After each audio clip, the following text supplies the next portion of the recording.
Hey guys, so I wanted to dive a little bit deeper in what does it mean to mortify your flesh, right? To put to death the desires of your flesh, right?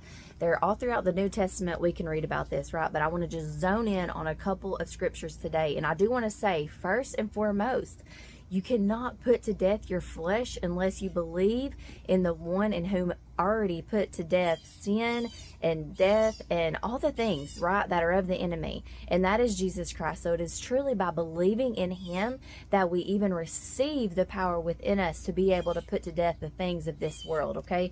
So if you go in Galatians, you will see where it talks about fleeing from basically the things of our earthly ways, right? So that's in Galatians chapter 5. Read the whole book.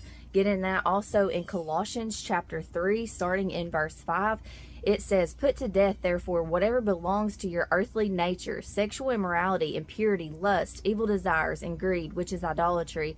Because of these, the wrath of God is coming. You used to walk in these ways in the life you once lived, but now you must also rid yourself of all such things as these: anger, rage, malice, slander, and filthy language from your lips.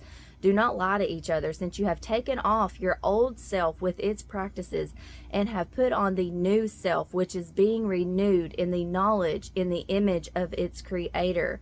Okay, so guys, listen, if we are truly born of God, if we have truly by faith believed in Jesus, we are to put off the old things, right? The things of this world, our earthly lusts, our earthly desires, and we're to put on the new, right? And in Galatians, it begins to talk about what the fruit of the Spirit is. In chapter 5, it says, "But the fruit of the Spirit is love, joy, peace, patience, gentleness, goodness, faith, meekness, temperance. Against such there is no law," right? "And they that are Christ have crucified the flesh with the affections of the lust," right? So if we are in Christ, if we are born of God through our faith in Jesus Christ, we are to put off the things that once controlled us, right? Sin that constrained us unto death, right? And we're to put on the new. If we believe in Jesus, we have the power within us to overcome and to live in the fruits of the Spirit. We got to learn to take every thought captive, make it obedient unto Christ, to walk in the Spirit so that we do not fulfill the lust of our flesh.